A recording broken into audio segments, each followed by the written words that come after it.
Hi there. I'm going to talk you through my process making a rough for a book cover. It's I thought it might be quite useful to see just kind of how I do it and the process I go through to make a book cover rough. I do quite a lot of these, so I kind of got quite used to it, and I change my technique every time, really, ever so slightly. But yeah, I this was my set of roughs. That was the finished cover before. I tend to do quite a few because I've got quite quick now.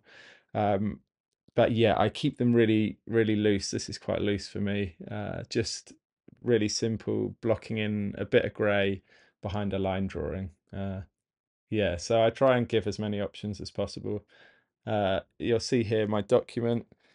This is I have different folders for the different kind of sketches, different ideas, and I just try and kind of get as many out as possible.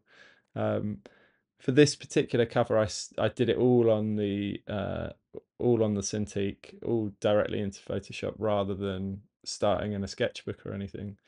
So the publishers provide a template, which is really useful. Not always, but sometimes they do. And here's a kind of bit about the brief.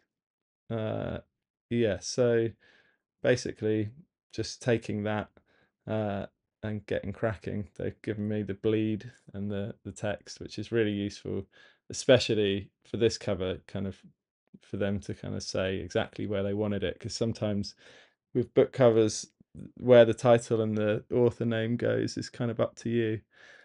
But I thought I'd just do this one because it's kind of probably the quickest one for me to redraw and just show you how I draw it. So yeah, I'm just going to draw in the line first, make a new group. I'll lock that group and put it on a low opacity, and then start a new group. Just call it 2B, and then yeah, I'll get drawing. But yeah, I feel like it might be handy just to see how I block in the shapes, which brushes I use. I use this Pencil 2 brush for most things. So yeah, just I've speeded this bit up a little bit for you, but just uh just drawing in all the lines just so that I've got something to work with. Usually I'd be making this up as I go, uh and rubbing things out and being a little bit more sketchy, but uh yeah, I'm just kind of going to trace my old line for this so that you can see uh how it's kind of constructed. uh yeah, and then I'm going to start blocking in, really, and I generally start with a fill at the back. So I just fill with a grey.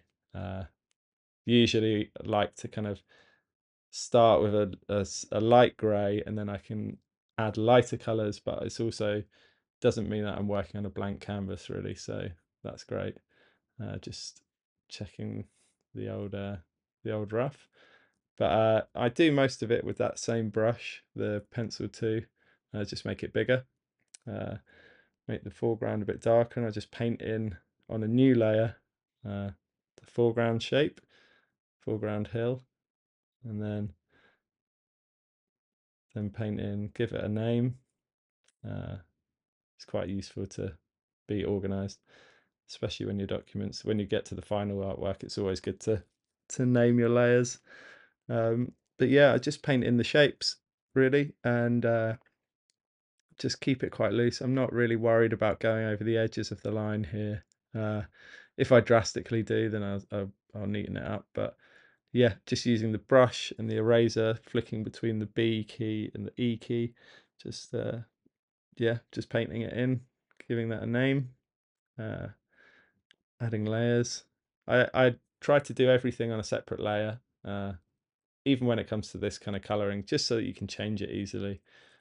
Some I know some people just paint all on one layer, um, and I I do that every now and then, but I like the ability to just change things at a whim. Change the color really easily, turn it off, start again. So keeping things on layers, it increases your file size a little bit, but uh, for something like a rough document, it's not going to make much difference.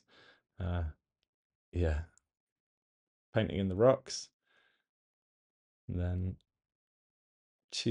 I'm kind of choosing grays from the image and just increasing or decreasing how bright they are. Uh, so I kind of had an idea in my head for this one when I was doing it. So just having a kind of really dark mountain in the back, and suggesting that maybe when it came to typography, they could put the title in a lighter color.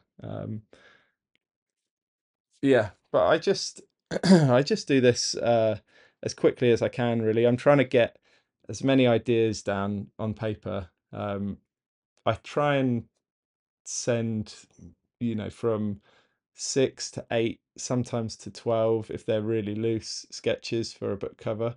Uh, I used to send fewer, and sometimes a publisher will come to you with a really kind of firm idea or a clear vision for the cover. And in that case, you often don't need to do quite as many options.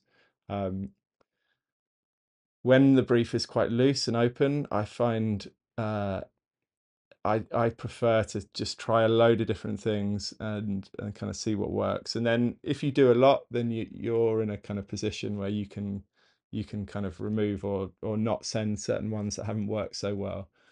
So I prefer to do more and cut back, a bit like kind of, I don't know, writing an essay or something and writing too many words and then refining it. But yeah, just then adding some kind of really loose painterly detail with gouache go-go brush, putting that on opaque, maybe like 20% opacity, uh, kind of doing some light coming in, and then I kind of go on each of the layers that I've drawn, and then use the kind of gouache go-go brush and just add a little bit of kind of interest to the layers, basically. Add a bit of shadow for these rocks, and kind of change the size, big and small. Um, I absolutely love that brush. It's a great brush. I've been using it for many years, and still one of my most used brushes. It's a winner. I always put dark things on multiply.